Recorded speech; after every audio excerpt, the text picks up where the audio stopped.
Hello. I hope this next set of videos is a little more interesting than the videos I've made in the past. I've decided to try to write down some of the, I don't know how to say this more politely, but some of the crap that you see in finance. And there is a lot of it. People talk really fast. People use big words. In fact, people make up their own big words. Now, I'm going to go through a number of Harvard case studies, Stanford case studies, where professors will give you a case study, and basically you're supposed to clap about how wonderful the financial structure was, about how wonderful the management was. And in a lot of these cases, if we see what happened at the end of the cases, these things resulted in failures.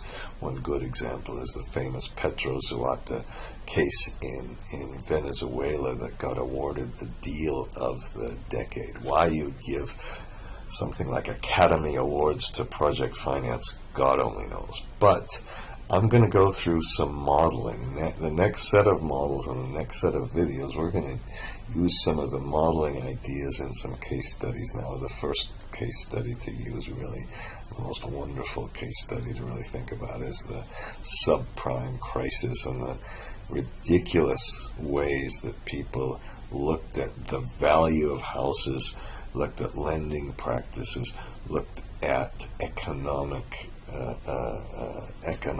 analysis in the lead up to the financial crisis. Some of the things that I'm going to talk about are how you could try to explain a price bubble or pretend that something like that doesn't exist.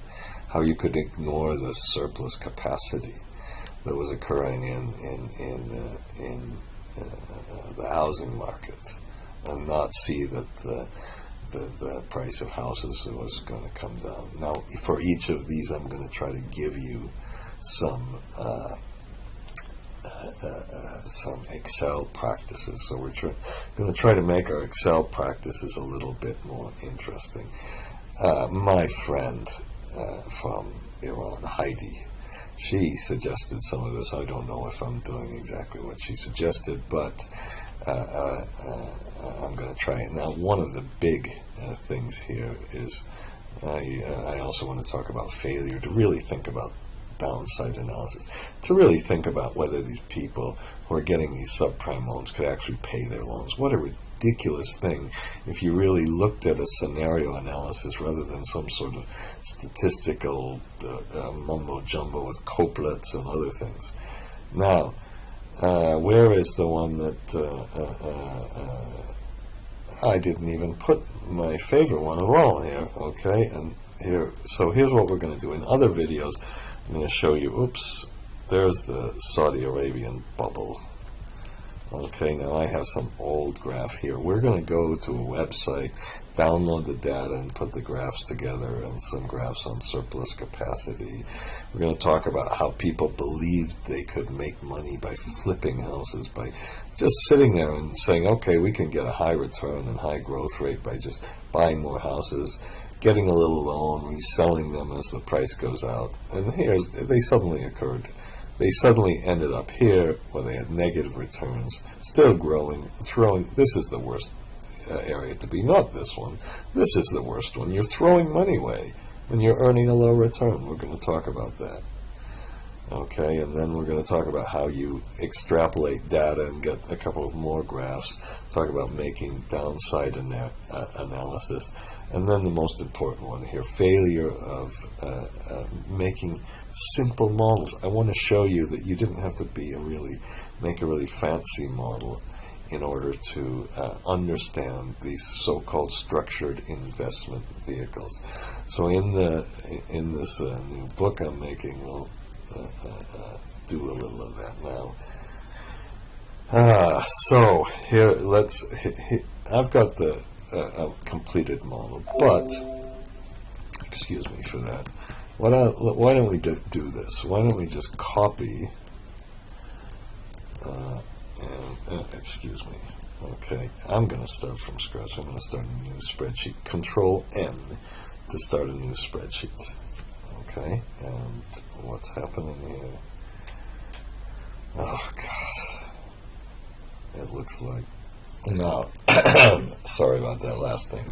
Here is the goal of this video.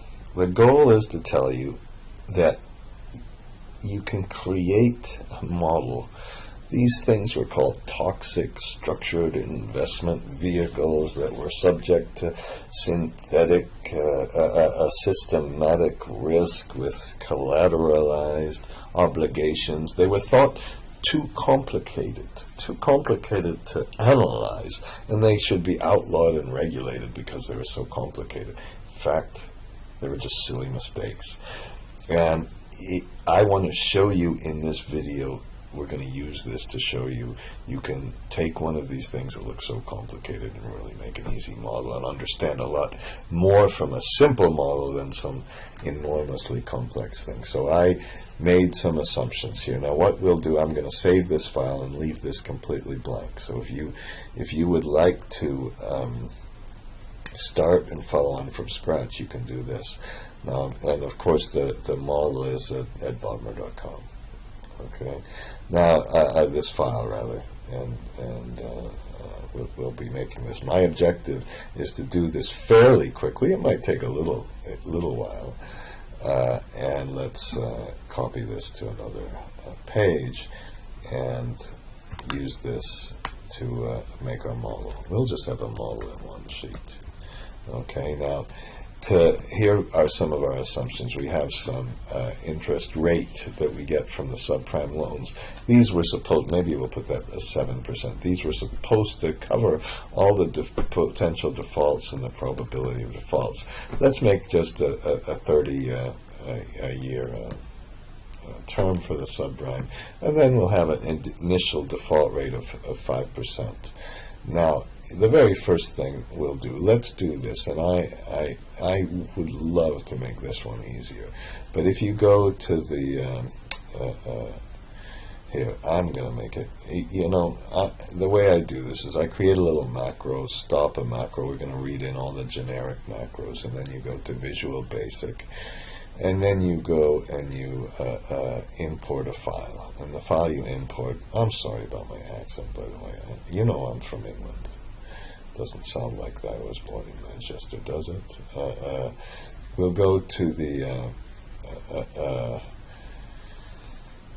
chapter number 1, and underneath chapter number 1, whoops, why do I have these out of order? But in Excel utilities, I think we have something called generic macros. Okay, now you click on this generic macros, go to your developer tab. I think another video better have this, and now we have all of these things. Run the auto open one just to set up the macros, and then you'll have some add-ins. On our next input, now if I press Shift Control P, that's just one of the open source macros. You can look on the disk, you can look on the website and get all the macros you want to see. That's such a simple one to make a decimal with 2 places. Now, I would put the financial structuring assumptions after we put these are the revenue assumptions, really, what we get for the subprime debt. And then here's the problem. The default rate might not be constant. Maybe we have a high. This is almost like a terminal value kind of problem. We have some kind of initial value, and then a stable period, and then continual value. And then I put a delay in recoveries. Maybe, and perhaps let's shift spacebar, and then just Shift Control plus to insert a line, Control minus to delete a line. So obviously I'm trying to show you just some of the Excel. Now in that macro I gave you, there's just a Shift Control C that works with the F5 button that's documented in my book. So after we put our inputs in, we can make some financial structuring assumptions. We'll assume we buy 1,000 of the debt, subprime debt. Yes, we'll make a loan to equity multiple of 5 times, meaning that the equity level of equity to the total assets is 20%. We could define that differently in different ways. And then this was the big thing. We're going to we assume we have some AAA kind of debt that gets a really low interest rate. Now, whether this debt could have possibly been AAA when you have these sorts of defaults and this sort of capital, that's the real issue, and that's the interesting thing that we'll try to look at, and we'll see you don't need some kind of really fancy model to do this. Now let's go to the next thing. Let's hopefully did I put this? I don't know. Let's put our timeline. Now this is any model. We start with a timeline. I'm gonna put this is a bold, and then we'll just put a period. Now, in this period, why don't we, I'm going to start this time over here, and then let's just add one. Okay, and now this says it's the second column, and let's go to 30 columns. So you see up here, it says what column you're on. I guess if you go out past this, it says what column you're on down there. You see over here. And we'll put Control R. Now, this was horrible to select. If you shade this and then press Control R, oh no, you're using two keystrokes. We want to do a little test. If we put 100, and you can see how this macro works, just press Shift Control R, and it takes you to the end. Why these people would do this horrible thing where they go to the end, they go down, back, Shift Control, right arrow. They think they're so fancy. What a ridiculous thing to do. What a waste of time. Press Shift Control R, make a simple little macro. Now after we do the timeline, you could get all fancy. We'll put the high default period. Now let's put our variables that are going to drive. This is kind of the transparency objective. 0 will be our starting period, and then we'll put this one as less than the default period right here. And of course, I have this. My computer was stolen at breakfast, so I have this horrible old computer that works really slowly. Shift Control F. Shift Control T, another little simple macro to see when we're at the high default period. And then we'll put, why don't we put PD, and we can, I guess, let's put another column here, why not? We'll put our first PD of 5%, and then our next PD of 1%. Now, I didn't document that, I suppose I should have. And then we can just use our true false, multiply this by the high period.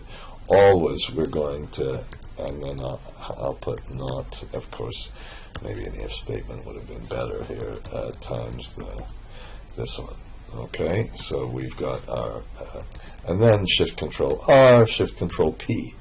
Okay, so if we have a higher, a longer default period, we'll have a longer default. That's the second one. And let's put our cumulative. Okay, defaults. Now I'm going to just start a special period, Shift Control 1, and we'll multiply that by 1 plus the 5%. So if we do have Shift Control 1, Shift Control R, if we do have a lot of defaults, we're getting up to a default of 64%, and then we can have paying loans. How about this? So maybe this wasn't so, this was maybe you'd think of a conservative kind of a thing. So this was our cumulative defaults, and let's just put 1 minus this. I'm sorry, this 1. Just a second. Equal this minus 1. Just 1 minute. Excuse me for that. We should have just made this cumulative defaults by subtracting 1, and then loans being paid. We don't have to use really fancy language, do we? I hope not. And so our loans being paid are just 1 minus the cumulative default. Okay, so eventually we're only, even with this kind of assumption with our loss given default, we have a lot of loans that aren't being paid with our 5%. Of course, if we said, all right, we start with 2%, then we can see how much loans are being paid at the very end. Okay, that's our, that you could say, oh, we should make different assumptions, and that was too much or too little or something else. So now we have our timeline and some, I should put some kind of annual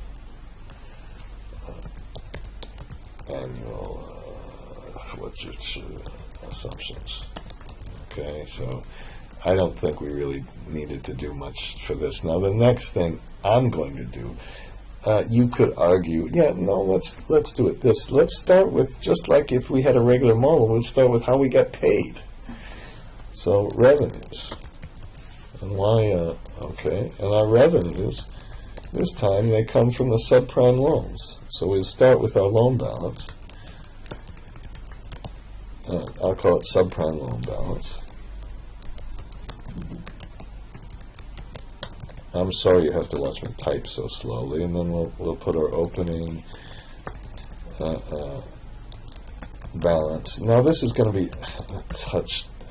We'll subtract we'll put less the repayments and less the defaults, because we don't get paid for the defaults.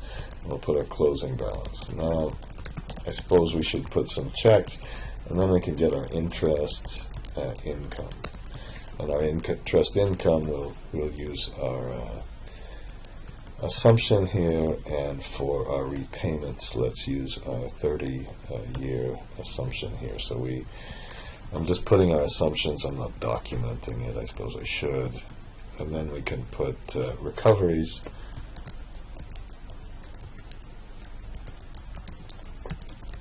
Defaults. Maybe we'll show the level of default first, and then we'll put a loss on the default, which is just this loss given default, and then we'll put delayed recoveries. So it sounds, oh, this is going to be so complicated. No, it's not. Okay, and so our loss given default is 30%, which could be a whole lot more. I put in the book, that ridiculous. If the stupid houses were so overvalued, there was a 50% chance of default. And then the loss given default depends on how much the value of the house goes down, and then there were the compound effects and everything else. Those should have been completely predictable. Okay, so we'll put the loss given default, delayed recoveries, and then we really have our total revenues. I suppose we can put our total cash flow, but let's show it differently. Now we'll start with period 0. And we'll start with the amount of the subprime loans. And of course, whenever we do this, the opening balance is the closing balance. And then our default rate is going to be our probability of default multiplied by the opening balance. Shift Control 1, perhaps. Oops. Up. And of course, I put this in the wrong place. Okay, now the repayments, let's use the PPMT function. It's just like the payment function. We put in the interest rate. I suppose I have to put this here. Maybe it would have been a better way to show it. And then we put in the period. Then we put in the number of periods. Of course, lock this. And then you put a minus on the total amount you're collecting. Okay, I'll put this in just a decimal. So our balance is going to be we take away our repayments and take away our default. Now the repayment, here's the problem: we don't get paid We only get paid on the loans that are being paid. So we have to be a little bit careful here. So we just multiply that, shift control right arrow, see what happens to our closing balance. Just 1 minute.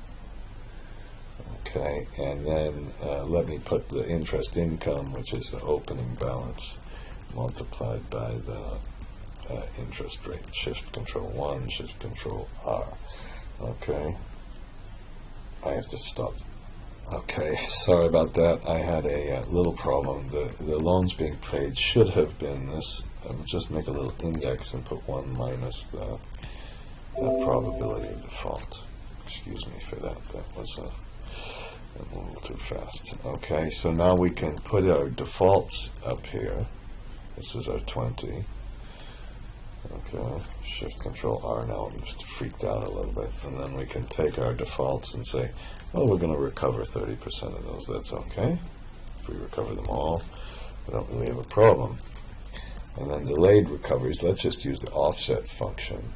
So we'll go back 3 years. Now what we do is we say, we better put a little if statement, and if this is here, and the delayed recoveries, why don't we put our thing here, our 3. So if this timeline is greater than or equal to 3, then we use the offset, and we just take this amount and keep it on the same row and put a minus on how far we're going to look backwards. So we don't have any here. Shift control 1, that's our recovery of default. Now we have our revenues. Once we have our revenues, then the next step is to lay out our financing. And to start with the financing, let's put our sources and uses of funds. Now this is these things that were supposed to be so toxic, so impossible to think. And the first thing we use is we purchase subprime loans. Okay, and we can go up here, or we could have gone higher, and then let's put fees. And that was this horrible thing where you, of course, had to pay all these ridiculous fees to the mortgage bankers, to the investment bankers, to the credit agencies, to God knows who else. Okay, so we put this, and then if we want to make a sum, we press Alt equal. That's one way to make a sum. So we have total uses. And it's crucial, you know, I remember one time I used to not put a sources and uses statement here. How could you do this without a sources and uses? Even though you probably could, it's probably pretty easy. And then in this case, and then let's put sources and uses of funds. This is our uses. Okay. And then let's put our sources of funds, and our sources of fund are going to be our debt and our equity. And this time it's a little bit different than I normally would, but we'll take the total assets divided by the financing we put in. Okay, and I think that's going to be 20%. That's kind of, we should check this. I'm not bothering to put in checks, by the way. I really should. One of the big checks in this case is really that the closing balance of the debt eventually should have gone down to 0 at the very end. Okay, there are other videos. I guess you can choose do this. So sources. Okay, and then we'll put Alt equal, and let's just put our statistic here so we see it. Shift Control P, and divide that. Shift Control P again. That's all of those that come, of course, from, not of course, but they come, I shouldn't say of course, they come from the why don't we call this sources and uses? Okay, shift spacebar, control minus. Okay, and then we'll have debt schedule, and then we'll put our opening balance, And then this time, here's the big trick, really. We'll put, if we have some defaults on our interest, we better on our interest, we better put that. And then we put repayments. Now the big deal is the repayment comes from the cash flow waterfall, and then we put a closing balance, and then we can put our interest just like we did. That's how I spell it. Debt schedule. We could call this top tier AAA debt. That was the famous, problem here. And then, as anything else, now our closing balance comes from our sources and uses statement. In year 0, our opening balance comes from our closing balance, but these two, well, they come from the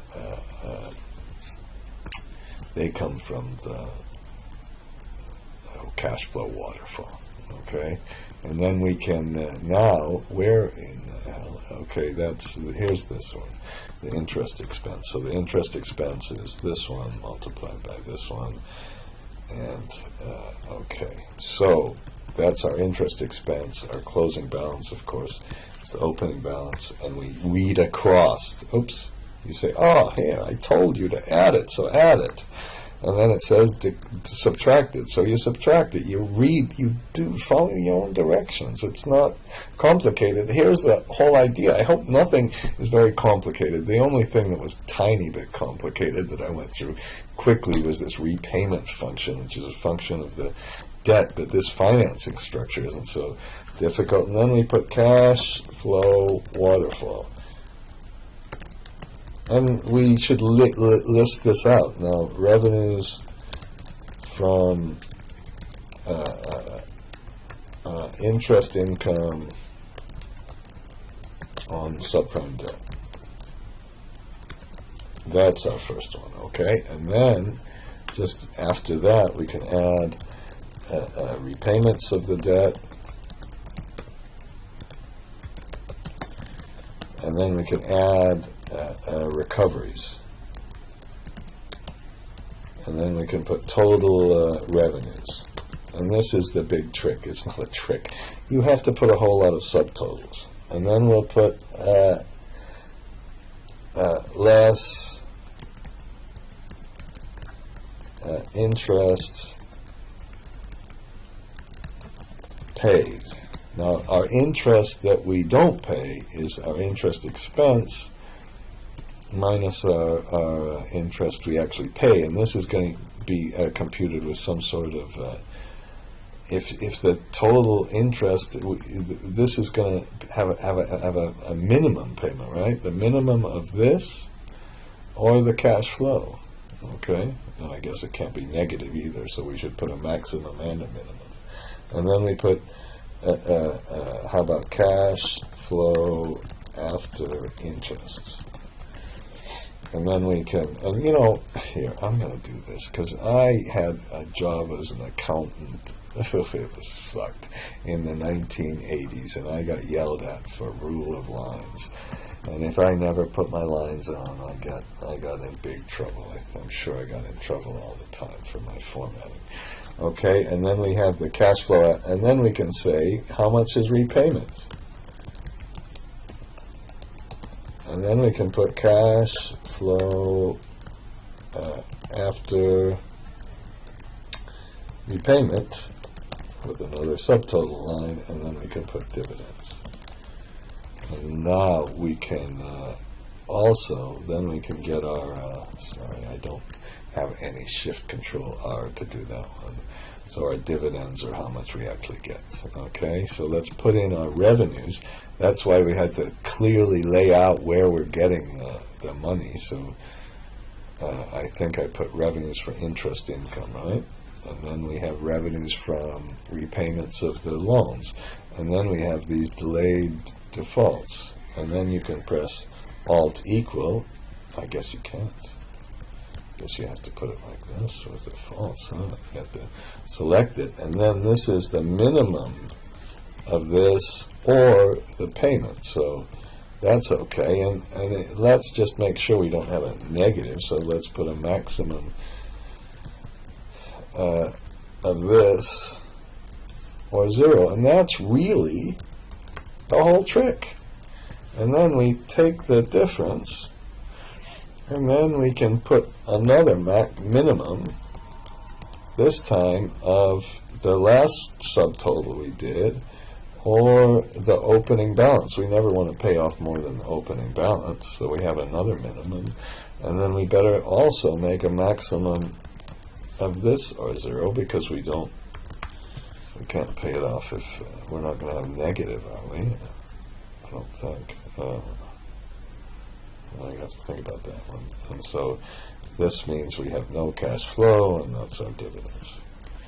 And now we can just connect this up. So we said this, it's the default is the how much you are supposed to pay minus how much you actually paid, which is 0. And the repayment of the debt is down here. And so we're paying it off.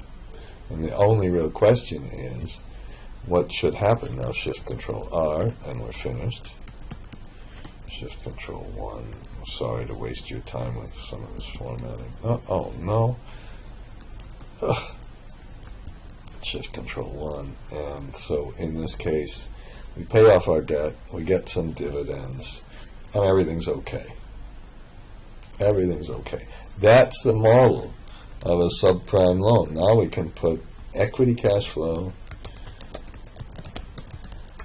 and equity and debt cash flow and debt IRR.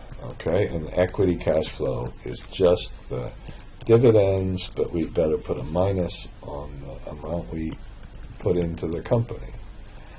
Okay, and we'll do the same thing. The debt cash flow is the two things you actually get from the sources and uses.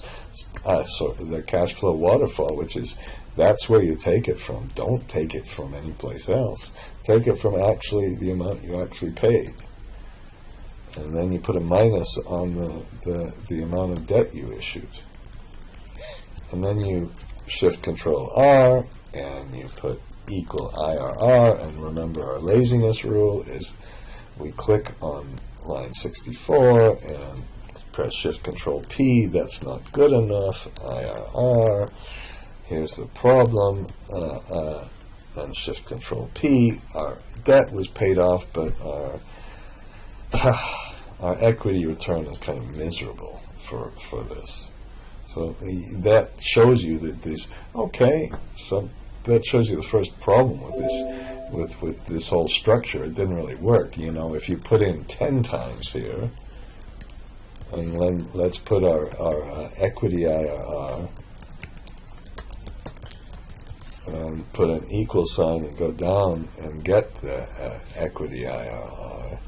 Maybe that's okay, I don't know. And debt IRR, and the real question is, what makes that debt IRR go down? Now, if this AAA, this should have been almost completely impossible to happen, that this IRR could have ever gone below 3%. Now, what you might have to do is say, oh, we needed a 7% rate on the subprime debt. Now, if this was 5%, the whole thing starts to not work. You needed this to be some kind of AAA kind of rate. Maybe it could have even been lower than that. I don't know what the rates at that time.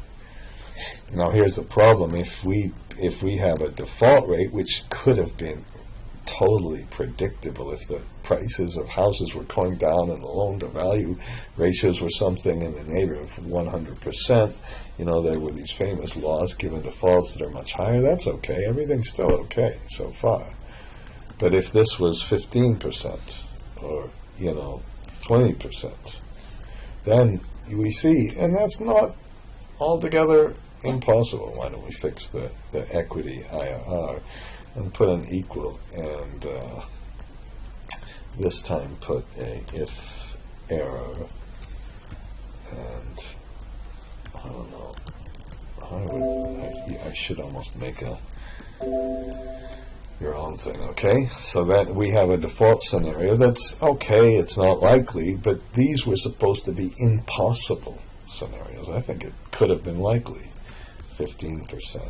We're still okay, but if we put a loss, if we say that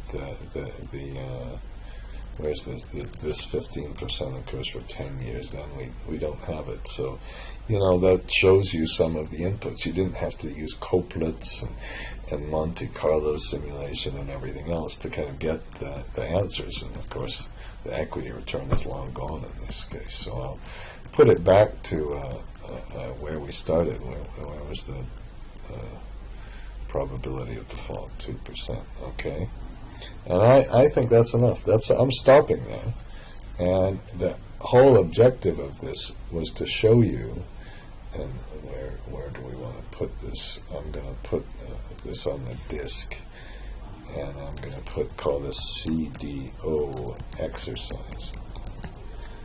I don't know where to put it. I'll put it in the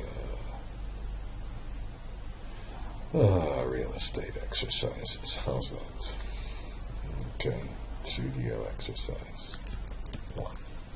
All right, so you should be able to go through that and see that this whole business was not so very complicated. It took half an hour, but it took half an hour to really understand what this stuff is all about. Okay, enough of that.